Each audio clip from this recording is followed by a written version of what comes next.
वो तकरीबन गिनती में 10 से 12 डाकू थे और मैं उन सबके बीच में बिल्कुल अकेली थी। मुझे बहुत डर लग रहा था। घबराहट के मारे मेरे दिल की धड़कन बढ़ी हुई थी और हाथ पैर बुरी तरह से कांप रहे थे। अब मुझे अपनी इज्जत सही सलामत बचने का कोई रास्ता नजर नहीं आ रहा था। और फिर आखिर वही हुआ। वह लोग मुझे एक कोठरी में लेकर गए और फिर मेरे साथ वो इतने सारे थे कि मेरी पूरी दम मेरे लिए ये सब झेलना नामुमकिन होता जा रहा था। मैं उनके आगे बहुत गिड़गिड़ाई, पर उन्हें मुझ पर तरस नहीं आया। उन्होंने लगातार 4 दिन तक, मेरा नाम सोनाली है, मैं मिडिल क्लास फैमिली से बिलोंग करती हूँ, मैं अपने माँ बाप की इकलौती बेटी हूँ और बहुत लाडली भी। मैं दिखने में बहुत ज्यादा खूबसूरत हूँ। मेरा रंग बिल्कुल दूध के जैसा गोरा है, आंखें काली काली, घने लंबे काले बाल। जो भी मुझे एक बार देखता तो बस देखता ही रह जाता। हर कोई मेरी इतनी तारीफ करता था कि मैं जब भी अपने आप को आईने में देखती तो मेरे चेहरे पर मेरी खूबसूरती का गुरूर नजर आता था। अक्सर मेरे रिश्तेदार मम्मी से कहते कि आपकी बेटी के लिए तो रिश्तों की लाइन ही लग जाएगी, क्योंकि आपकी बेटी है ही इतनी सुंदर, कोई भी लड़का इसे इनकार ही नहीं कर सकता। उस वक्त तो मैं अपनी खूबसूरती को लेकर बहुत खुश होती थी, लेकिन मुझे नहीं पता था कि एक दिन मेरी यही खूबसूरती मेरे लिए अभिशाप बन जाएगी और मेरा वो हाल करवाएगी कि जिसके बारे में कभी किसी लड़की ने सपने में भी नहीं सोचा होगा। मैं भले ही अपने मम्मी पापा की बहुत लाडली थी, लेकिन मेरे पापा थोड़े सख्त स्वभाव के थे, जिस वजह से माँ ने हमेशा मुझे ये बात समझा कर रखी कि तुम्हें कभी भी अपने कदमों को बहकने नहीं देना है। तुम्हारे पापा तुम्हें जितना पढ़ने लिखने की आजादी दे रहे हैं, उतनी आजादी वो तुम्हें अपने जीवन का फैसला लेने की शायद नहीं देंगे। मेरी माँ मेरे पापा को बहुत अच्छे से जानती थी और इसीलिए वह मुझे ये बात हमेशा समझाती रहती थी कि मुझे कभी भी किसी को अपने दिल में जगह नहीं देनी है, क्योंकि माँ का कहना यही था कि मैं नहीं चाहती मेरी बेटी कि तेरा दिल टूटे, तेरे सपने चकनाचूर हो जाएं और मैं बाप बेटी के बीच में दीवार खड़ी होते हुए नहीं देख सकती, क्योंकि मेरे लिए तुम दोनों ही बहुत खास हो। तुम दोनों मेरी जिंदगी हो और इसलिए मैं कभी भी तुम दोनों बाप बेटी को एक दूसरे के खिलाफ नहीं देख सकती। तो बेहतर यही होगा कि तुम अपनी पढ़ाई को अच्छे से खत्म करो और फिर जहाँ तुम्हारे पापा तुम्हारा रिश्ता तय कर दे, तुम अपना जीवन उसी के साथ बिताओ। मैंने भी हमेशा माँ की इस बात को अपने दिमाग में रखा और इसीलिए मैं जब भी कॉलेज जाती थी तो वहां पर बहुत सारे ऐसे लड़के थे जो मुझसे दोस्ती करना चाहते थे। वो तरह तरह की तरकीबें भी अपनाते थे जिससे वह मुझे अपना दोस्त बना सके, लेकिन मैंने कभी भी किसी लड़के से दोस्ती नहीं की। यहाँ तक कि मेरी सभी सहेलियों के दोस्त थे और अक्सर कई बार तो ऐसा होता था कि मेरी सहेलियां जिस लड़के से दोस्ती करना चाहती थीं, वह उनकी जगह मुझ पर ज्यादा ध्यान दे रहे होते थे। इससे मेरी सहेलियां मुझसे चिढ़ने लगती थीं। वह अक्सर कहती थी कि अगर तुम इतनी खूबसूरत ना होती तो आज यही वैल्यू हमें मिल रही होती। मैं उन्हें समझाती कि तुम बेकार ही मुझसे जलती हो, जब मुझे इस सब में कोई रुचि ही नहीं है तो फिर इसमें मैं क्या करूं। लेकिन सच कहूं तो दिल ही दिल में मेरा भी बहुत जी चाहता था कि कोई हो जो मुझे भी चाहे, जो मेरे लिए भी कई घंटे इंतजार करे। मैं भी उससे छुप छुप कर बातें करूं, चिट्ठियां लिखूं, वो मेरे लिए गिफ्ट्स लेकर आए, मैं उसके लिए सज धज कर तैयार होकर जाऊं। ये सब कुछ करने का मेरा जी बहुत चाहता था। मेरी सभी सहेलियां ये सब कुछ एंजॉय कर रही थीं, सिवाय मुझे छोड़कर। लेकिन मैं क्या करती, अपने पापा के डर की वजह से मैंने कभी भी वो सीमा रेखा पार ही नहीं की। और फिर मैंने अपने आप को जैसे तैसे समझा लिया और अपने ख्वाबों के राजकुमार को लेकर मैंने लिखना शुरू कर दिया। दरअसल मुझे बचपन से ही तरह तरह की किताबें पढ़ने और शेर व शायरी लिखना बहुत पसंद था, इसलिए मैं अक्सर अपने दिल की बातों को कविताओं और शायरियों में बदलकर उन्हें अपनी डायरी पर लिख दिया करती थी। एक दिन न जाने कैसे, लेकिन मेरे कमरे की सफाई करते हुए मेरी माँ को मेरी वो डायरी मिल गई और उन्होंने उसमें लिखी हुई सारी शायरियां और कविताओं को पढ़ लिया। उसी वक्त मैं कमरे में आ गई और माँ के हाथ में डायरी देखकर मेरे तो पैरों तले से जमीन ही निकल गई थी। मेरी आंखों में आंसू आ गए थे। मुझे बहुत डर लगने लगा। मैं यही सोच रही थी कि अब माँ ना जाने क्या कहेंगी, लेकिन तभी माँ ने मुझे अपने पास बुलाया और मेरे सर पर हाथ फेरते हुए कहा, सोनाली, तुम तो बहुत अच्छा लिखती हो। मुझे तो यकीन नहीं हो रहा था कि मेरी माँ मेरी लेखनी की तारीफ कर रही थी। वो कहने लगी, बेटा, क्या ये सब तुमने अपने दिल की बात शब्दों में पिरोकर लिखी है? मैंने धीरे से सर हिलाया तो माँ कहने लगी, सच में तुमने बहुत अच्छा लिखा है, लेकिन बेटा, बस इन ख्वाबों को तुम हकीकत में अभी पूरा नहीं कर सकती। लेकिन हाँ, जब तुम्हारी शादी जिससे होने वाली हो ना, तुम उसके साथ अपने इन सारे ख्वाबों और ख्वाहिशों को जी भर के जीना। तब तुम्हें पूरी आजादी होगी, कोई नहीं होगा जो तुम्हें रोकेगा टोकेगा। मैंने माँ से कहा, सच में माँ? माँ ने मुझे गले लगाते हुए कहा, हाँ बेटी, उस वक्त तुम पर कोई बंधन नहीं होगा और इसीलिए तुम्हें सही समय का इंतजार करना होगा। मैं उसी दिन से अपने उस राजकुमार का इंतजार करने लगी जो मुझे शादी के बंधन में बांधकर अपने साथ ले जाएगा, जिसके साथ मैं अपने प्रेम की पींगे बढ़ाऊंगी।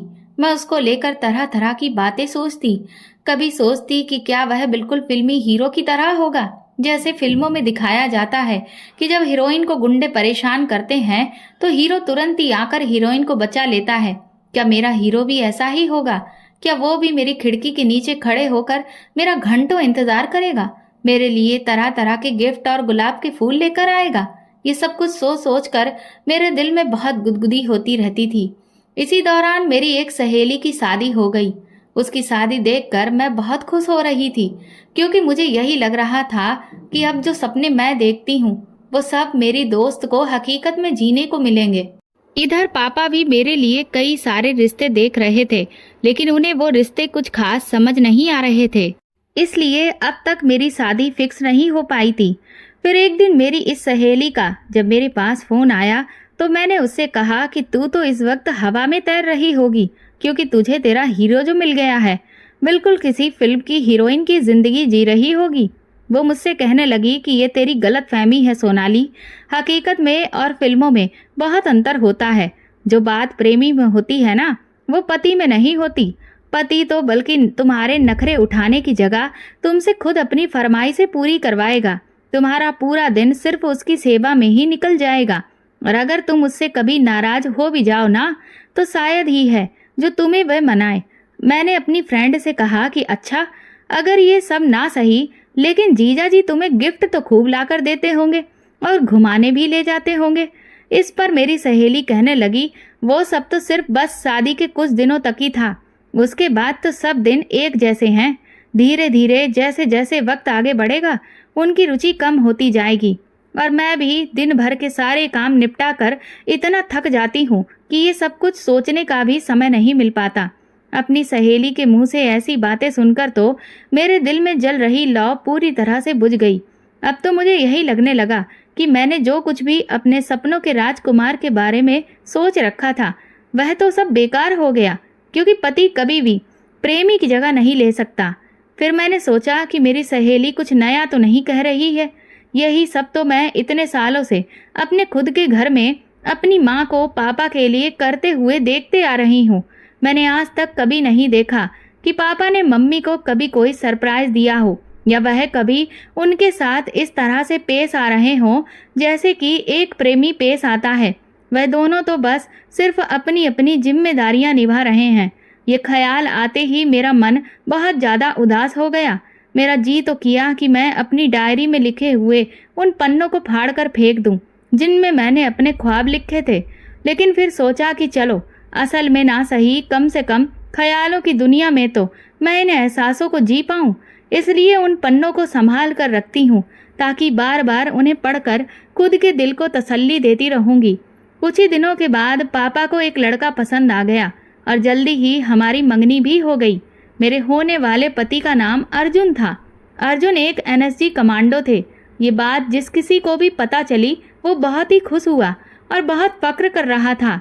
मेरे पापा को लोग बार बार बधाइयाँ दे रहे थे और बहुत भाग्यशाली बता रहे थे कि उनका दामाद एक आर्मी मैन है। लेकिन सच कहूँ तो मुझे इस बात की बहुत ज़्यादा खुशी नहीं थी, क्योंकि मैंने अब तक जितने भी लोगों को ऑब्जर्व किया था, मैंने देखा था कि जो आर्मी मैन होते हैं वह बहुत ही कम रोमांटिक होते हैं और वह अपने जीवन साथी को उतना टाइम भी नहीं दे पाते। मुझे बार बार यही लग रहा था कि मेरे पति बहुत ही खड़ूस किस्म के होंगे, और फिर मेरा ये डर सही साबित भी हुआ, क्योंकि हमारी मंगनी को 1 हफ्ता हो गया था पर अर्जुन का एक बार भी मेरे पास कोई फ़ोन नहीं आया था। मैंने अपनी तरफ से एक दो बार पहल करने की कोशिश भी की, तो वह बहुत ज़्यादा देर तक मुझसे बात ही नहीं कर पाए, क्योंकि सिर्फ मैं ही उनसे जो पूछ देती थी वह बस उसी बात का जवाब देते थे। उसके अलावा वह ज़्यादा कुछ बात ही नहीं करते थे। इससे मेरा दिल बहुत उदास रहने लगा था और मुझे डर सताने लगा था कि मैं एक ऐसे इंसान के साथ अपनी पूरी ज़िंदगी कैसे गुजारूंगी भला। लेकिन अब कुछ नहीं हो सकता था, ये शादी तो होनी ही थी और मैं पापा से भी कुछ नहीं कह सकती थी। मैं हर बार भगवान से इस बात की शिकायत करती कि आपने मेरा ऐसा क्यों नसीब लिखा है। कहाँ तो मैं किसी फिल्मी हीरो के सपने देखा करती थी कि मेरा होने वाला पति ऐसा होगा वैसा होगा, लेकिन यहाँ तो सब कुछ उल्टा था। मेरे होने वाले पति को तो मुझसे कोई खास मतलब ही नहीं था, यहाँ तक कि उसे तो मुझसे बात करने में भी कोई खास रुचि नहीं थी। बाकी दुनिया जहाँ के लोग मेरी खूबसूरती को देखकर ना जाने कितने कसीदे पढ़ते थे।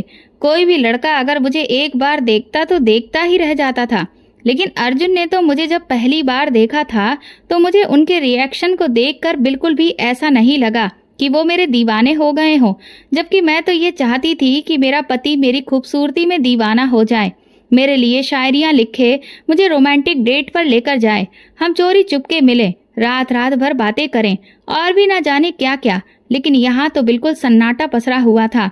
मुझे तो ऐसा महसूस ही नहीं हो रहा था कि मेरी शादी होने वाली है, क्योंकि मेरा पति तो बिल्कुल मुझसे कोई मतलब ही नहीं रख रहा था। मैंने कई बार अपनी तरफ से कोशिश की, लेकिन जब मुझे उधर से कोई पहल होती हुई नहीं दिखी तो फिर मैंने हार मान ली और इस सबको अपनी किस्मत समझ लिया। आजकल मैं बहुत उदास रहने लगी थी, लेकिन मैं किसी से कुछ भी नहीं कह सकती थी, इसलिए मैंने अपने आप को किताबों में डुबो दिया और दिन रात खूब सारे नॉवेल पढ़ने लगी। एक दिन शाम को जब पापा घर लौटे तो उन्होंने मम्मी को बताया कि अगले हफ्ते हम लोग पूरे परिवार सहित पापा के एक दोस्त की बेटी की शादी में जा रहे हैं। वो पापा के बहुत खास दोस्त हैं, इसीलिए हम सब परिवार सहित जा रहे थे। पापा ने मम्मी से कहा कि जो भी शॉपिंग करनी हो वो इस एक हफ्ते में निपटा लो। मुझे उस शादी में जाने की कोई भी खास खुशी नहीं थी, लेकिन पापा का हुक्म था तो मानना ही था। मम्मी ने 2 दिन पहले ही अपनी पूरी पैकिंग कर ली थी। वहां पर पहने जाने वाले कपड़े, ज्वेलरी और जो भी गिफ्ट्स वगैरह देने थे, रुपए वगैरह, वो सब कुछ अच्छे से रख लिए थे। और फिर हम लोग 2 दिन बाद अपने सफ़र पर निकल गए। मैंने अपने कपड़ों के साथ में एक किताब भी रख ली जो इस वक्त मैं पढ़ रही थी। हमारी ट्रेन शाम की थी। अभी 1-2 स्टेशन हमने क्रॉस ही किया होगा कि तभी पापा मुझसे बोले कि अगले स्टेशन पर अर्जुन आ रहा होगा, तुम जाकर के उसे बुला लाना। पापा के मुंह से ये बात सुनकर मैं तो एकदम से चौंक गई। मुझे विश्वास नहीं हो रहा था कि अर्जुन भी मेरे साथ ही जा रहे हैं। मैंने पापा से पूछा कि लेकिन वो हमारे साथ क्यों जा रहे हैं, तो पापा कहने लगे कि दरअसल उनके घर वालों का भी कुछ रिश्ता मेरे दोस्त से लगता होगा, इसलिए उनके घर भी शादी का कार्ड गया था और अभी अर्जुन छुट्टी पर आया हुआ है और उसकी मम्मी की तबीयत थोड़ी खराब है, इसलिए इस शादी को अटेंड करने के लिए अर्जुन ही जा रहा था। अर्जुन के पापा ने कहा कि जब आप भी वहीं जा रहे हैं तो फिर एक साथ सबका रिजर्वेशन करवा लीजिए। मुझे भी ये बात ठीक लगी। अभी ये बातें हो ही रही थी कि तब तक अगला स्टेशन आ गया और ट्रेन रुक गई। पापा ने मुझसे तुरंत कहा कि जाओ, जाकर अर्जुन को बुला लाओ, देखो वो कहाँ पर है। न जाने क्यों, लेकिन उस वक्त मैं बहुत खुश हो गई थी और तुरंत ही चहकते हुए गाड़ी से उतरकर बाहर पहुंच गई और अर्जुन को यहाँ वहाँ देखने लगी। सच कहूँ तो मुझे यकीन नहीं हो रहा था कि पापा ने मेरी और अर्जुन की इस तरह से मीटिंग फिक्स की थी। मुझे अच्छे से पता है कि ये सब पापा का ही प्लान होगा। वैसे तो मेरे पापा बहुत खड़ूस हैं, लेकिन उनके दिमाग में ये भी आइडिया आ सकता है, ये तो मैं सोच भी नहीं सकती थी। मैं बाहर खड़े होकर अभी अर्जुन को ढूंढ ही रही थी कि तभी वो सामने से वाइट टी शर्ट और ग्रे कलर की कार्गो पैंट में अपना बैग लिए चला आ रहा था। मैंने जैसे ही उसे देखा मेरा दिल बहुत जोर से धड़कने लगा। वो इस वक्त इतना स्मार्ट लग रहा था कि मैं बता नहीं सकती। सच में किसी भी फिल्म का हीरो उसके सामने बिल्कुल फेल था, लेकिन जैसे ही मुझे उसके खड़ूस बिहेवियर के बारे में याद आया, वैसे ही मेरी सारी खुशी एकदम से उड़ गई। उसने मुझे अभी नहीं देखा था, वो यहाँ वहाँ डिब्बों में अंदर झांक कर हम लोगों को ही ढूंढ रहा था। मैंने फिर सोचा कि शायद ये मेरे लिए एक अच्छा मौका होगा जो मैं अर्जुन के दिल में अपने लिए थोड़ा सा प्यार जगा पाऊं। मैं तुरंत ही दौड़ती हुई उसके पास पहुंची और मैंने कहा, क्या बात है कमांडो साहब, कहाँ देख रहे हैं, किसको ढूंढ रहे हैं? उसने मुझे जैसे ही अपने सामने देखा एकदम से चौंक गया। कहने लगा, वो मैं आपको ही ढूंढ रहा था। उसके इस प्यार भरे बात करने के अंदाज पर मैं तो पिघल गई। मैंने कहा, कमाल है, कितना बड़ा इत्तेफाक है ना, आप मुझे ढूंढ रहे थे और मैं आपको ढूंढ रही थी। उसने मेरी बात का जवाब नहीं दिया और तुरंत ही पूछने लगा कि किस डिब्बे में हैं आप लोग। मैंने कहा, आपको बड़ी जल्दी है, अभी तो ट्रेन यहाँ पर थोड़ी देर रुकेगी, कुछ देर बाहर की हवा भी तो खा लीजिए, थोड़ी देर मुझसे बात कर लीजिए, कुछ देर बाद अंदर ट्रेन में ही बैठना है। तभी ट्रेन सीटी देने लगी और हम दोनों तुरंत ही डिब्बे की तरफ भागे। अंदर जाकर अर्जुन ने मम्मी पापा से नमस्ते किया और फिर वह अपनी सीट पर बैठ गया। मैं अपनी नजरें छुपाकर उसे ही बार बार देख रही थी, लेकिन वह था कि मुझे बिल्कुल भी नहीं देख रहा था। इससे मुझे बहुत गुस्सा आ रहा था। मैं मन ही मन सोचने लगी कि अभी यही कोई रोमांटिक इंसान होता तो कितना मजा आ रहा होता। हम इशारों ही इशारों में खूब बातें करते, लेकिन ये खड़ूस तो बिल्कुल भी टस से मस नहीं होता है। धीरे धीरे रात हो गई और फिर अगले स्टेशन पर अर्जुन पानी की बोतल लेने के लिए नीचे चला गया। मम्मी पापा भी नींद में ऊँघ रहे थे। मौका पाते ही मैं भी उसके पीछे ही ट्रेन से नीचे उतरी। तभी सामने मैंने एक आदमी को देखा जो मुझे बहुत ही अजीब नजरों से देखने लगा। वह मुझे देखकर बार बार मुस्कुरा रहा था। ये देखकर मुझे गुस्सा तो आया, लेकिन मैंने उसे इग्नोर कर दिया। मैं तुरंत ही अर्जुन के पास पहुंची।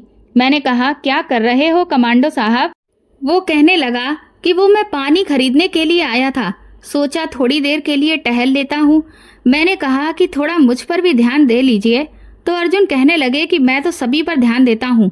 मैंने कहा, लेकिन मैं तो खास हूँ ना, मैं आपकी होने वाली बीवी हूँ, आप इतना खड़ूस क्यों हैं? मेरे इस सीधे सवाल से वो मेरी तरफ हैरत से देखने लगा। फिर अर्जुन ने कहा कि ऐसा नहीं है, मैं खड़ूस नहीं हूँ, बस मैं थोड़ा सा कम बोलता हूँ। मैंने कहा, लेकिन देखिए ना, कितना अच्छा सफर है और होने वाला हम सफर भी साथ में है, लेकिन आप तो बिल्कुल भी रुचि ही नहीं ले रहे हैं। आपकी जगह अगर कोई और होता ना तो अब तक तो। इतना कहकर मैं रुक गई। अर्जुन कहने लगे, तो अब तक तो क्या क्या हो जाता ऐसा? मैं धीरे से मुस्कुरा दी। मैंने कहा, ये तो आपको खुद समझना चाहिए। बात करते करते मैंने जब पीछे पलट कर देखा तो वह आदमी अभी भी मुझे ही घूर रहा था, जिसे देखकर मुझे बहुत अजीब सी घबराहट होने लगी। फिर थोड़ी देर के बाद हम अपने डिब्बे में चले गए। इधर जब मैं वॉशरूम जाने के लिए बाथरूम के पास पहुंची तो वो आदमी वहीं पर खड़ा हुआ था और उसने अचानक ही मेरा रास्ता रोक लिया। मैं उस पर जोर से चिल्लाई, लेकिन वो सामने से नहीं हटा और उसने अचानक अपना हाथ मेरे गाल की तरफ बढ़ाया, जिससे मुझे गुस्सा आ गया और मैंने खींचकर उसके एक तमाचा जड़ दिया। लेकिन उस पर तो जैसे कोई असर ही नहीं हुआ था। वो उसी जगह पर ढीठ बनकर खड़ा रहा। मुझे उस आदमी को देखकर बहुत गुस्सा आ रहा था, लेकिन घबराहट भी होने लगी। तभी अचानक से वो वहां से हटकर एक साइड में खड़ा हो गया।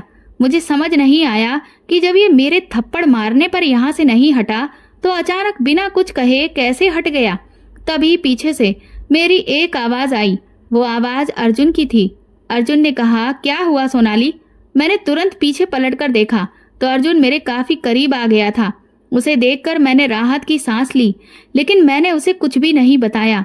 मैं नहीं चाहती थी कि बिना बात कोई हंगामा खड़ा हो, क्योंकि इस तरह के छिचोरे लोग तो हम लड़कियों को आए दिन मिलते ही रहते हैं।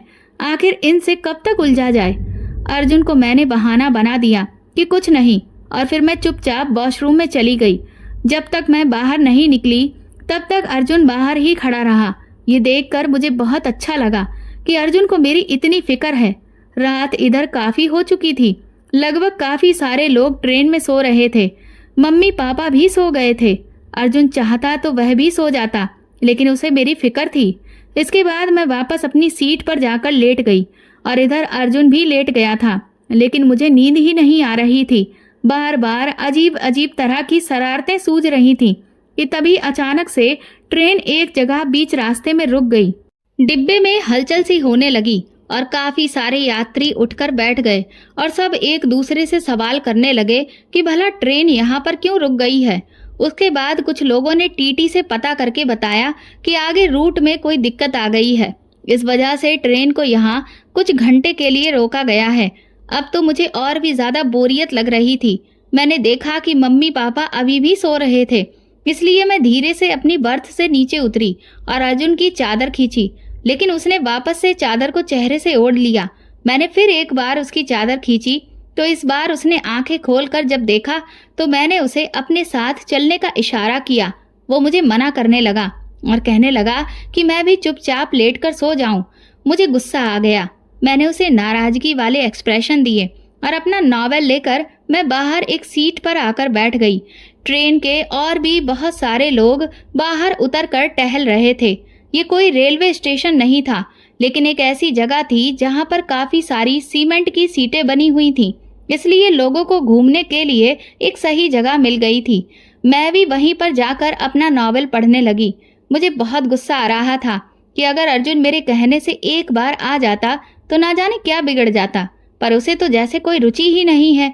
इतना अच्छा मौका तो किसी को नहीं मिलता होगा जितना अच्छा हमें मिला है। थोड़ी ही देर के बाद वही आदमी जो मुझे घूर घूर कर देख रहा था, वो सामने डिब्बे से उतरकर मेरी तरफ बढ़ने लगा। मेरी जैसे ही उस पर नजर पड़ी, तभी अचानक से मेरे अंदर डर की लहर दौड़ गई। वो अपने कदम बढ़ाते हुए मेरी तरफ ही आगे बढ़ रहा था। मुझे कुछ समझ नहीं आ रहा था कि अब मैं क्या करूं कि तभी मेरे कंधे पर हल्का सा हाथ किसी ने मारा। मैंने पीछे पलटकर देखा तो वो अर्जुन था। उसे देखते ही मेरा डर छूमंतर हो गया और वो आदमी वहीं पर रुक गया।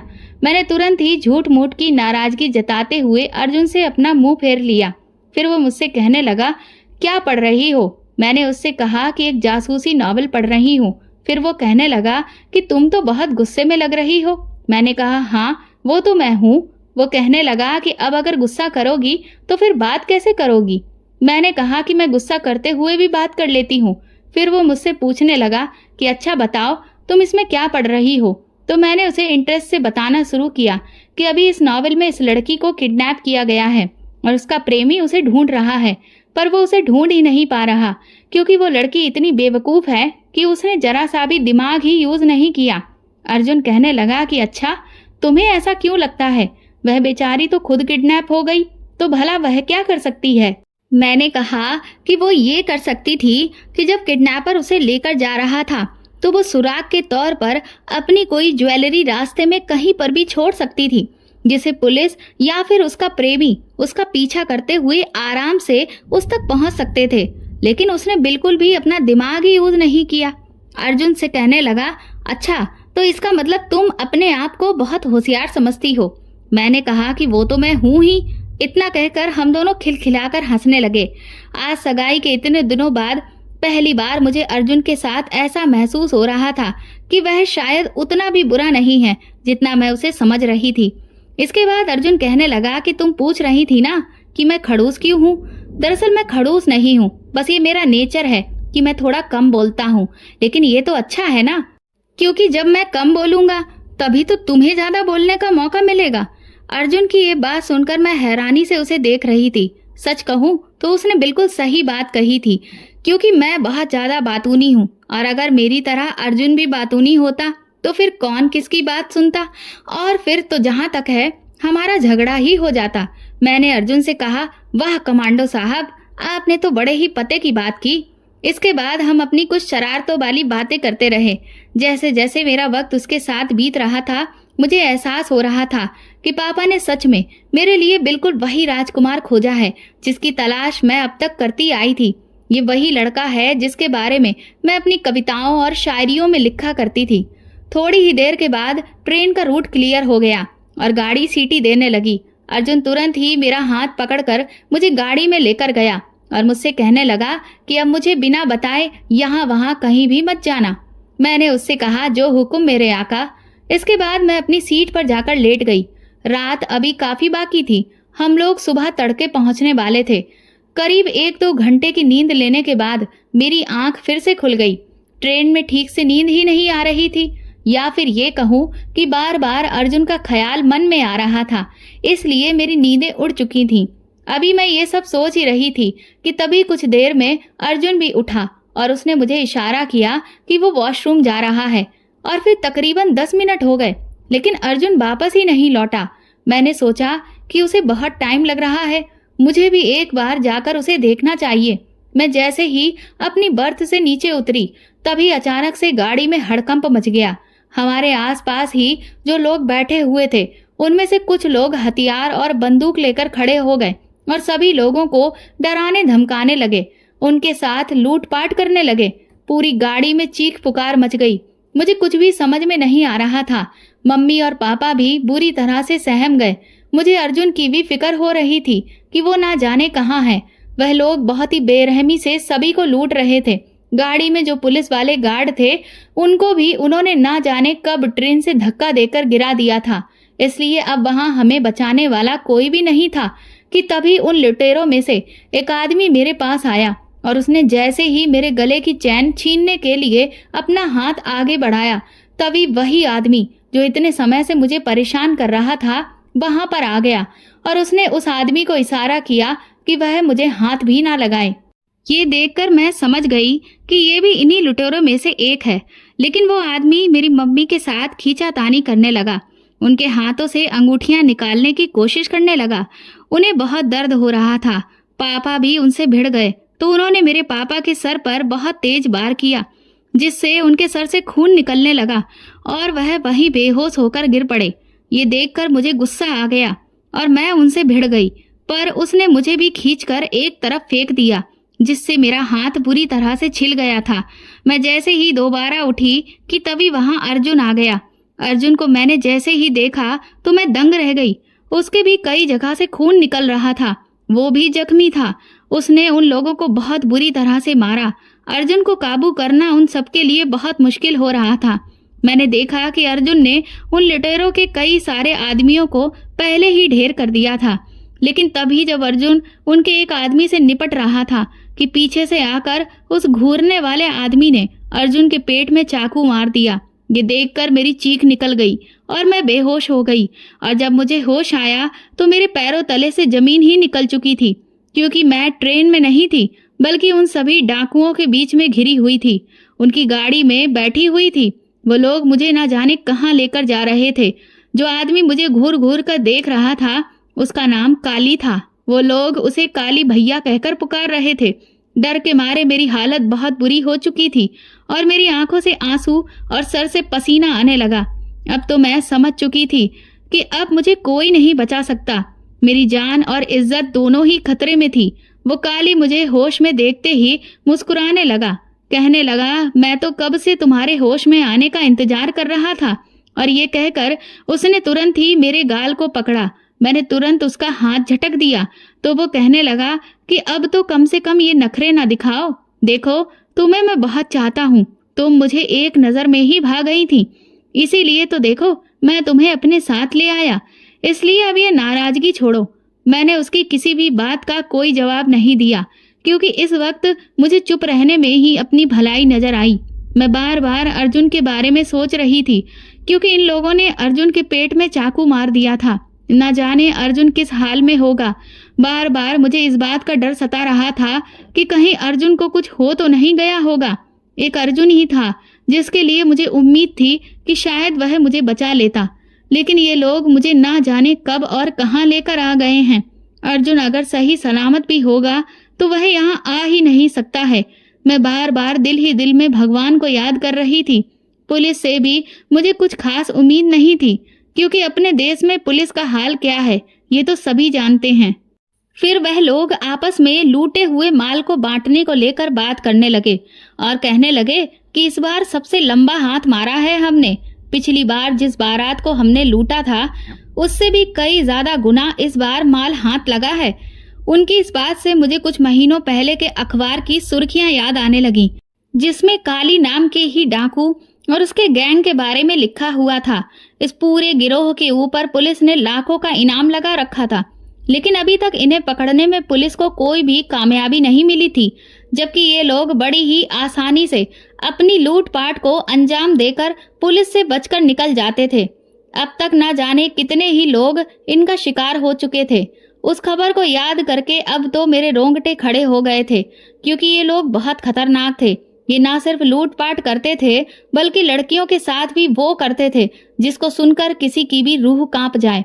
और अपना काम खत्म होने के बाद ये लड़कियों को अपने रास्ते से हटा देते थे, ताकि पीछे कोई भी ऐसा गवाह ना छूटे जो इनके बारे में पुलिस को कुछ भी बता सके। मुझे मेरी मौत सामने ही नजर आ रही थी, पर मैंने फिर भी खुद को हिम्मत देने की कोशिश की। काफी दूर आगे जब जंगल शुरू हुआ तो एक बीहड़ इलाके में मुझे सामने बहती हुई एक नदी नजर आई। मैंने उसे देखते ही तुरंत उस काली से कहा कि मुझे बहुत तेज प्यास लगी है। मेरी बात सुनकर उसने गाड़ी रोकने को कह दिया। उसके बाकी के साथी उससे कहने लगे कि इस लड़की से तुम्हें जो भी काम है वो जल्दी से निपटाओ और इसे यहीं खत्म करो, क्योंकि इस लड़की को साथ में लेकर घूमना हमारे लिए किसी भी खतरे से खाली नहीं है। पर काली ने उन सब की किसी भी बात का कोई जवाब नहीं दिया और मुझे नदी में पानी पीने के लिए भेज दिया। मैं नदी के पास पहुंची तो मुझे समझ में नहीं आ रहा था कि मैं अब क्या रास्ता निकालूं, क्योंकि यहाँ से अगर मैं भागती भी तो भी वह मुझे आराम से पकड़ लेते। इसलिए भागने का तो कोई फायदा ही नहीं था। मैंने हाथ मुंह धोया और थोड़ा सा पानी पिया। फिर अपने हाथ की चूड़ियां निकालकर मैंने चुपके से वहीं पर रख दी और तुरंत ही पलटकर वापस उनकी गाड़ी में जाकर बैठ गई। काफी दूर निकल जाने के बाद अचानक उनकी गाड़ी खराब हो गई, तो फिर वह लोग मुझे लेकर पैदल ही आगे निकल पड़े। मैं जैसे जैसे आगे चल रही थी, चुपचाप अपनी एक एक ज्वेलरी मैं जमीन पर गिराती जा रही थी, क्योंकि ना जाने वह लोग मुझे किस बीहड़ इलाके में ले आए थे। यहाँ पर तो किसी के लिए भी मुझे ढूंढना नामुमकिन ही था। इतनी दूर चलकर मैं बहुत थक गई थी। मैंने उनसे कई बार कहा कि मुझसे अब और चला नहीं जाता, लेकिन वह लोग जबरदस्ती ही मुझे घसीटे लिए जा रहे थे। फिर कुछ दूर आगे जाकर सामने एक झोपड़ी दिखाई दी। उन्होंने वहां पर रह रहे पति पत्नी को बंदूक की नोक से डरा धमकाकर अपने घर को खाली करने के लिए कह दिया और मुझे ले जाकर अंदर बिठा दिया। मैं बार बार अर्जुन के बारे में सोच रही थी, क्या अर्जुन मुझे बचाने के लिए आएगा? फिर मैं यही सोचने लगी कि ये सब तो सिर्फ फिल्मों में होता है। असल जिंदगी में इतने सारे डाकुओं से अपनी होने वाली पत्नी को बचाने के लिए कोई भी नहीं आता। मैं तो अर्जुन की प्रेमिका भी नहीं हूँ। अभी तो हमारी ठीक से कोई बातचीत भी नहीं हुई थी और ना अभी कोई उसे मुझसे इतना प्यार हुआ था कि वो मेरी खातिर इतनी दूर चला आए। अब मुझे ही खुद को बचाने के लिए कुछ करना था। मैं अभी बैठी हुई ये सब सोच ही रही थी कि तभी वो काली हाथ में खाना लिए हुए मेरे पास आ गया और मुझे अपने हाथ से खाना खिलाने की कोशिश करने लगा। मैंने वो खाना उठाकर फेंक दिया तो उसने खींचकर मेरे गाल पर एक तमाचा मारा और कहने लगा कि तुम मेरे बारे में जानती भी हो। तुम जो मुझे इतने नखरे दिखा रही हो ना, वो सिर्फ इसलिए क्योंकि मैं तुम्हें पसंद करता हूँ, वरना इससे पहले तो तुम्हारे जैसी ना जाने कितनी ही लड़कियों का मैंने वो हाल किया है जो तुम कभी सपने में भी नहीं सोच सकती हो। इसीलिए कह रहा हूँ कि चुपचाप प्यार से मान जाओ, वरना अगर मैंने अपना आपा खो दिया तो तुम्हारे लिए बिल्कुल भी अच्छा नहीं होगा। उस झोपड़ी में रहते हुए मुझे लगभग 1 दिन हो चुका था। जैसे ही अगला दिन हुआ, वो काली मेरे पास आ गया। बाकी के उसके साथी बार बार उसे यही समझा रहे थे कि वो अपना मतलब पूरा करे और मुझसे अपनी जान छुड़ाए, लेकिन काली कहने लगा कि मैं इस लड़की से शादी करना चाहता हूँ और अपना घर बसाकर अब आराम की जिंदगी बिताना चाहता हूँ।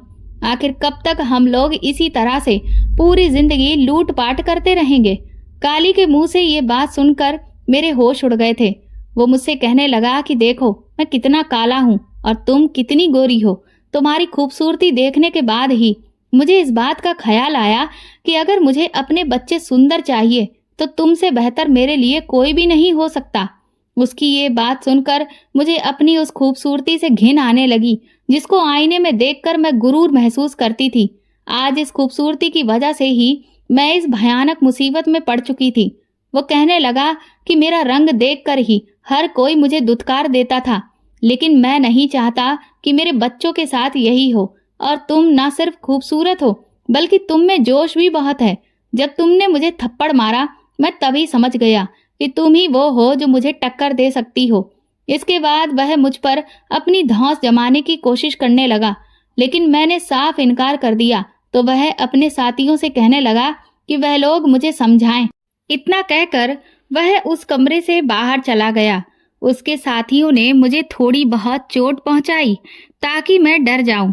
और उनकी बात मान लूं, लेकिन मैं तब भी नहीं टूटी, जिससे खिसियाकर वह मेरे हाथ बांधकर बाहर चले गए। दोपहर के वक्त जब वह सभी आलस से भरे हुए ऊँघ रहे थे, तब मुझे ये सबसे बेहतर मौका लगा यहाँ से भाग जाने का।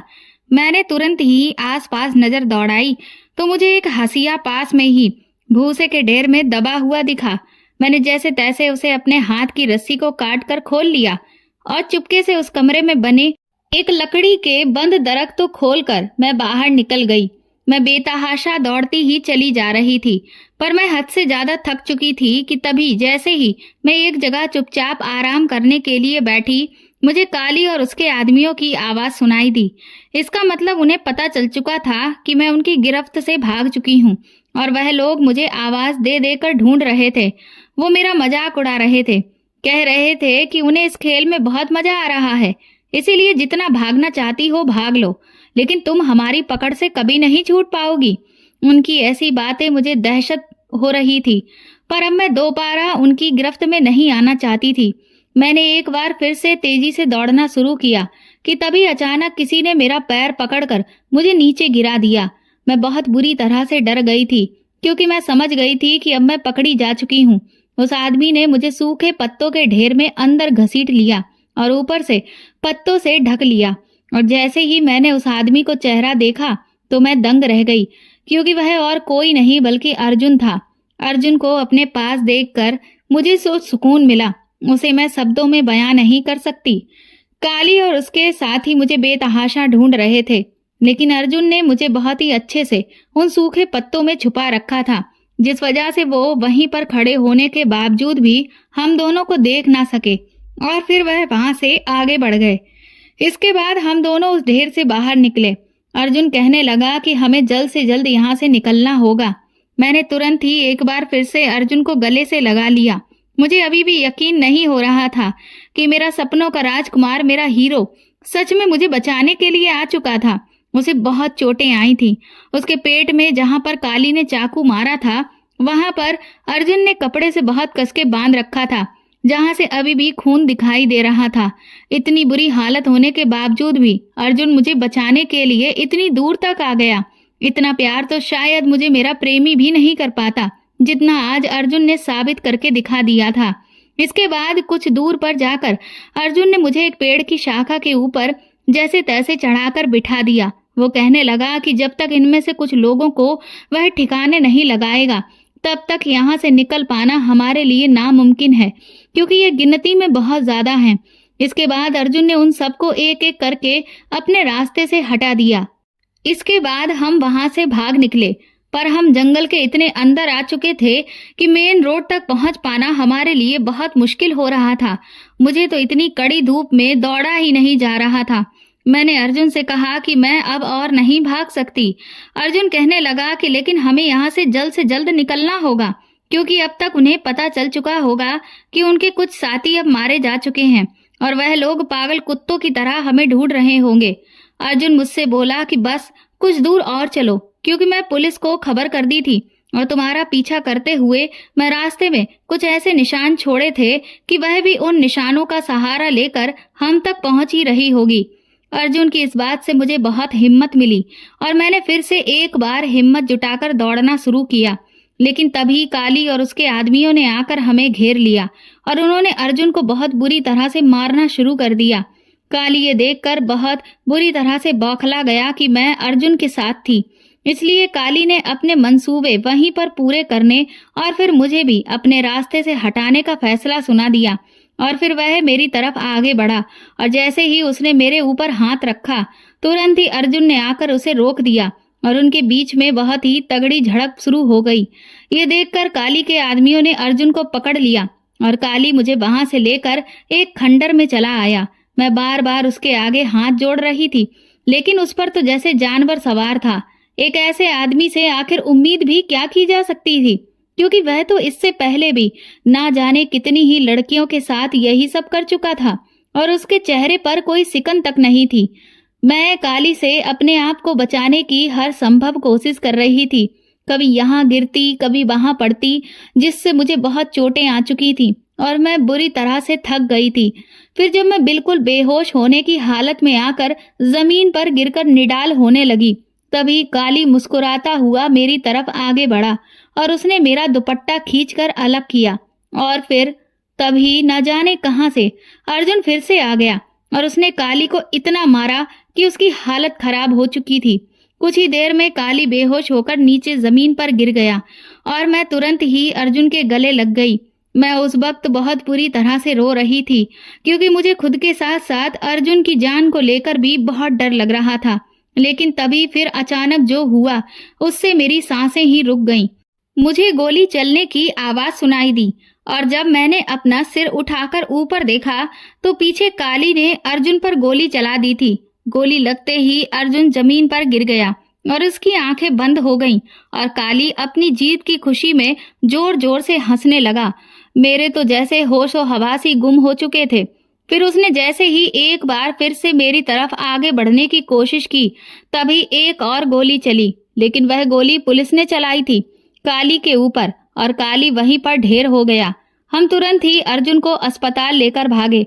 मैं पूरे रास्ते रोती रही और भगवान से दुआ करती रही कि मेरे अर्जुन को कुछ भी ना हो। मेरे साथ साथ इतने सारे लोगों की जान बचाने वाले की जान अगर आज चली जाती तो मेरा भगवान से विश्वास ही उठ जाता। कुछ ही देर बाद हम अस्पताल में थे। इसके बाद अर्जुन का इलाज हुआ। अगले दिन शाम तक अर्जुन को जब होश आया तो मैं उसके सामने ही बैठी हुई थी। वो मुझे देखकर मुस्कुराने लगा। मैंने कहा, आखिर किस मिट्टी के बने हुए हो? इतनी चोट लगी है, इतनी तकलीफ में हो, फिर भी मुझे देखकर मुस्कुरा रहे हो। अर्जुन कहने लगा कि तुम हो ही इतनी प्यारी कि तुम्हें देखकर मेरे सारे दर्द फीके पड़ जाते हैं। मैंने कहा, अरे वाह कमांडो साहब, आपको भी रोमांटिक बातें आती हैं, ये तो मुझे आज पता चला। अर्जुन कहने लगा, ये सब आपकी ही मेहरबानी है। आपकी संगत का असर कुछ ऐसा हुआ है कि 2-4 बातें हमने भी सीख ली हैं। इतना कहकर हम दोनों खिलखिलाकर हंसने लगे। मैंने अर्जुन से कहा कि एक बात बताओ, तुम मुझ तक पहुंचे कैसे? तो अर्जुन ने कहा कि अरे तुमने ही तो अपनी निशानियां छोड़ी थी। मैंने कहा, लेकिन तुम्हें कैसे पता था कि मैंने अपनी निशानियां रास्ते में छोड़ी होंगी?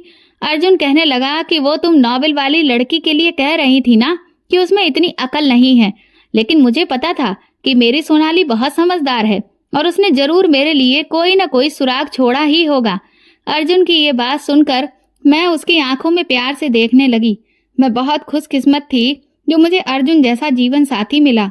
अर्जुन को सरकार की तरफ से वीरता पुरस्कार दिया गया और उसकी तारीफ में अखबारों के पन्ने भर चुके थे कि जिस जघन्य डाकू और उसके गिरोह को इतने समय से पुलिस तक नहीं पकड़ पाई, ना ही उसका बाल बाका कर पाई, एक अकेले कमांडो ने उन सबको धूल चटा दी और उनका नाम और निशान तक मिटा दिया। ये खबर जिसने भी पढ़ी वो सब अर्जुन की बहुत तारीफ कर रहे थे। मेरे जितने भी रिश्तेदार सहेलियां थी सब मुझे बहुत भाग्यशाली बता रहे थे कि अर्जुन मेरा होने वाला पति था। मुझे भी अर्जुन पर बहुत गर्व था। कुछ ही दिनों में अर्जुन ठीक हो गए और फिर हमारी शादी हो गई। आज मैं अपनी लिखी हुई शायरियां और कविताएं अर्जुन को पढ़कर सुनाती हूँ और वह बड़े ही ध्यान से मुझे सुनता है और मैं एक बहुत ही खुशहाल जिंदगी अर्जुन के साथ जी रही हूँ, बिल्कुल वैसी जैसी मैं ख्वाबों में देखा करती थी। तो दोस्तों, आपको ये कहानी कैसी लगी हमें कमेंट करके ज़रूर बताएं और प्लीज़ इस कहानी को ज़्यादा से ज़्यादा शेयर और लाइक करके मेरे चैनल को सपोर्ट करें। मुझे आपके सपोर्ट की सख्त ज़रूरत है। साथ ही आप बेल आइकन को ज़रूर दबा दें ताकि आगे आने वाली अपडेट्स भी आपको टाइम पर मिलती रहें। Thank you.